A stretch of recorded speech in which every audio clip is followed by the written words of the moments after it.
Nunca nos cansaremos de señalar la importancia de Jack Kirby para el mundo del entretenimiento, al igual que su obra más importante, Los Cuatro Fantásticos. Creados junto a Stan Lee en 1961 cuando su editorial se venía a pique, el tándem creativo más prolífico del cómic dio el pistoletazo de salida al universo Marvel, con aquella colección tan poco convencional que ya en sus primeros números se anunciaba como el mejor cómic del mundo. Durante el transcurso de los 60, Stan y Jack, junto a otros autores, siguieron forjando las bases del nuevo mundo superheroico, aunque el cuarteto se mantenía siempre en primera línea. Era utilizada como colección en la que todos los héroes se reunían para ciertos eventos editoriales, pero nunca perdía la atención de sus cuatro protagonistas, que se mantenían en la vanguardia de lo que fueron los personajes mucho más verosímiles de antaño, gracias a los ingeniosos argumentos y los diálogos de Stan Lee. Además, sus sorprendentes aventuras presentaban constantemente alocados y legendarios personajes, cada uno más impactante que el anterior, ideados y diseñados por un Kirby en total estado de gracia. A partir de 1966, el cuarteto lideró una edad dorada de la Casa de las Ideas en la que cada cómic suyo destacaba de entre el resto de grandes obras. El descubrimiento de los inhumanos, la llegada de Galactus, la presentación de Pantera Negra, la exploración de la zona negativa del atemorizante Annihilus, la reunión de los Cuatro Terribles, las invasiones Kree o las grandes historias que involucraban a Estela Plateada o al Doctor Muerte son tan solo algunos de los arcos argumentales que podríamos enumerar para mostrar la grandeza de esta colección, pero para todo ello ya tenemos varios episodios dedicados a muchos de estos.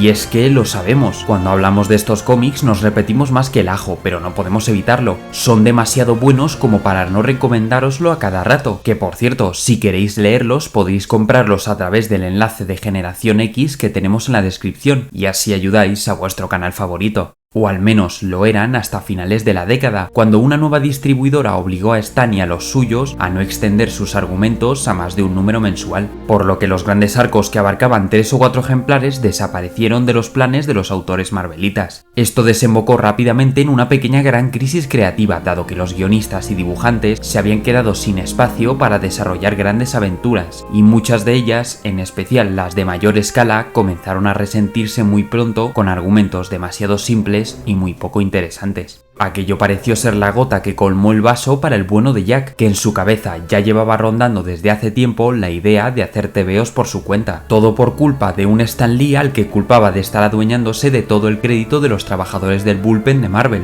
Una Marvel que tampoco lo trató como debía, especialmente cuando esta nueva distribuidora se propuso a renovar su contrato bajo un sueldo insultantemente bajo para alguien de su caché. Así que un buen día el rey de los cómics renunció y se marchó a DC con total libertad creativa, arrastrado por la ilusión de demostrar de lo que era capaz de crear por su cuenta. ¿Y ahora qué ocurriría con los Cuatro Fantásticos? ¿Acaso sería alguien capaz de llenar el vacío que dejó Jack? Descubrámoslo.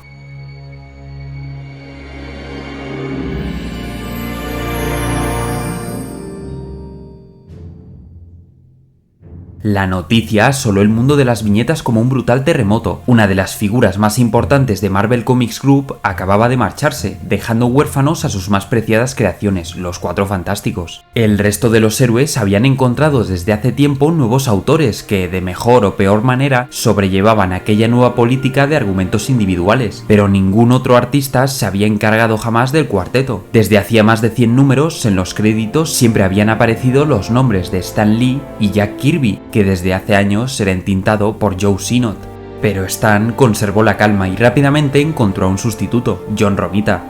Al pobre Johnny ya le tocó ser quien reemplazase a Steve Ditko en el asombroso Spider-Man, superando la complicada tarea con creces. Su Hombre Araña era tan bueno como el de su peculiar co-creador, o incluso mejor, así que Lee pensó que Romita sería la mejor opción. Esto provocó otro tsunami en Marvel, ya que Romita dibujaba a Spider-Man junto a Jill Kane, y este cambio de sillas generó un efecto dominó con muchas colecciones y sus ilustradores. El primer acercamiento de Romita a los Cuatro Fantásticos coincidió con el regreso de los arcos argumentales que abarcaban varios episodios, pues Stan se había percatado de este descenso de calidad. La actual historia, que estaba teniendo lugar en el mejor cómic del mundo, presentaba la alianza entre Namor y Magneto por el control del planeta. Había comenzado a ser dibujado por el propio Kirby, por lo que la irrupción de John, que como aficionado al medio aborrecía cuando una serie cambiaba de estilo de dibujo, se complicó aún más, pues debía ponerse a la altura del talento de su idolatrado Jack. Y pasó la primera prueba notablemente, aunque en poco tiempo la serie comenzó a mostrar cierto agotamiento. Esto no fue culpa del nuevo dibujante, pues su trazo cumplía con los estándares de calidad de la revista, sino que fue el propio Lee el que más comenzaría a notar la falta de su socio.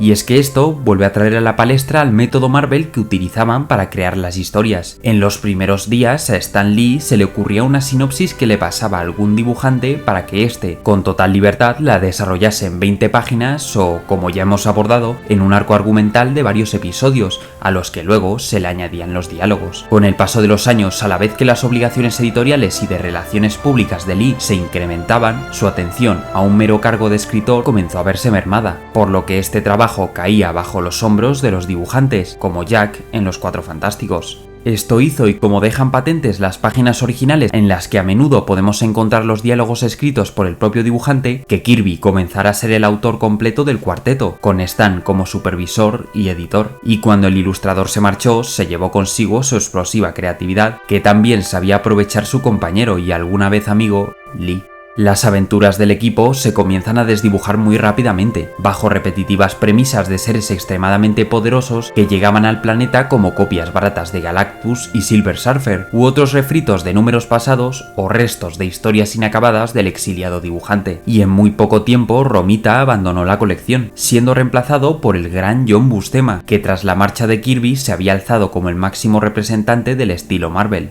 Al igual que con Romita, artísticamente las páginas son una maravilla, pero siguen acarreando la misma falta de frescura y creatividad porque Lee continuaba haciendo involucionar a los personajes con sus desacertados argumentos.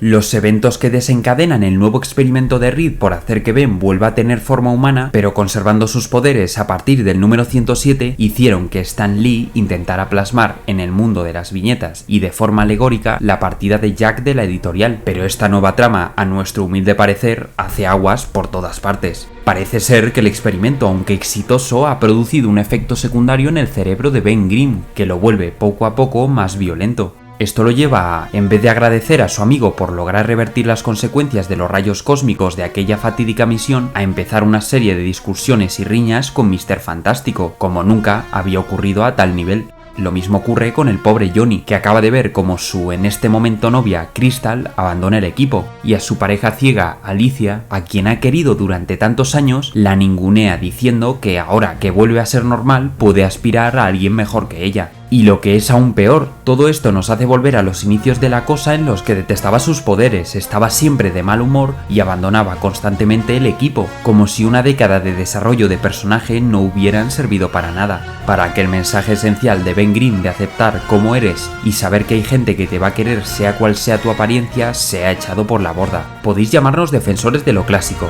pero estas páginas son realmente descorazonadoras de leer, que, pasando a los siguientes ejemplares, parecieron ser una mera excusa para volver a enfrentar a la Cosa contra Hulk, otra muestra de la falta de ideas del jefazo de la Casa de las Ideas, quien evidentemente debió de ver su error y recogió cable poco después, devolviendo el status quo habitual de la serie, aunque el ambiente en el mundo de los Cuatro Fantásticos seguía muy alterado. Pero esta tensión en las calles será ahora culpa de un poderoso ser llamado Mente Suprema, que sirve como antagonista para la premisa más destacable de estos primeros años post-Kirby. En este nuevo arco, Lee y Buscema presentan mediante la voz del vigilante a este poderoso villano como el resultado evolutivo de una antiquísima raza invasora conocida como los Eternos, que no hay que confundir con los que años más tarde crearía el propio Kirby, que, tras acontecer a su juicio final por parte del pueblo de Gigantus, decidieron sentenciar al cosmos bajo la amenaza de que, de más allá de las estrellas, vendrá Mente Suprema y aplastará el universo. Y es que este nuevo enemigo es un mentalista tan poderoso que logra controlar a Reed, y si la mente más extraordinaria del mundo es empleada para hacer el mal, esta, instantáneamente, se convierte en la más peligrosa amenaza, lo que lleva a Sue, la única del grupo que no ha sido vencida por el extraterrestre, a buscar aliados. Pero ningún héroe se halla en la ciudad, por lo que la mujer invisible, tras hablar con Agatha Harkness, la niñera de su hijo Franklin, se ve obligada a visitar al hombre más mortífero del planeta, pero el único capaz en rivalizar intelectualmente con Mr. Fantástico, Víctor Von Muerte. Los autores nos regalan aquí un interesantísimo diálogo entre el dictador y Sue, quien acaba convenciéndole para liderarlos en la ofensiva contra Mente Suprema, dejando para la posteridad una imagen insólita del Doctor Muerte aliándose con sus acérrimos contrincantes. Estas páginas serán una muestra del potencial que aún aunaba la serie, pero que poco a poco se iría marchitando.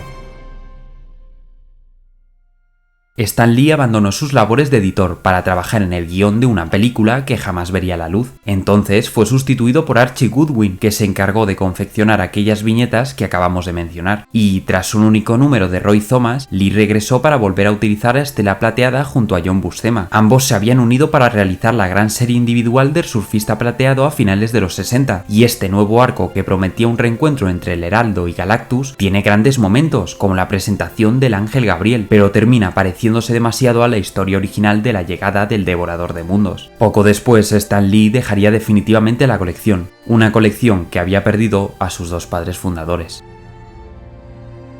Y con esto el cuarteto comenzó a vivir unos años en los que otras series y otros equipos como los Vengadores comenzaron a tener un mayor protagonismo dentro de la nueva fase marvelita. Los nuevos autores como el propio Roy Thomas, Jerry Conway, Len Wein, Marv Wolfman o George Pérez, pese a una buena intención, no lograron reflotar a la primera familia de Marvel.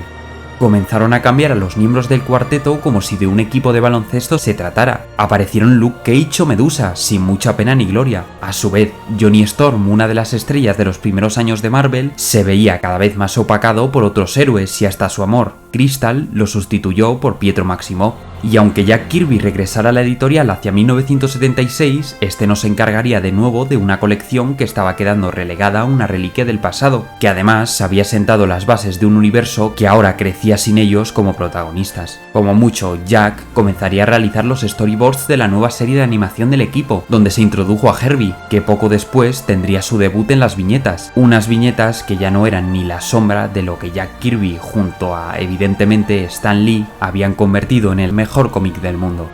A finales de los años 70 este eslogan llevaba tiempo sin corresponderse con su contenido del interior, lo que nos trae la pregunta de si sería alguien capaz de volver a hacer a los Cuatro Fantásticos dignos de aquel título. Solo el tiempo lo dirá.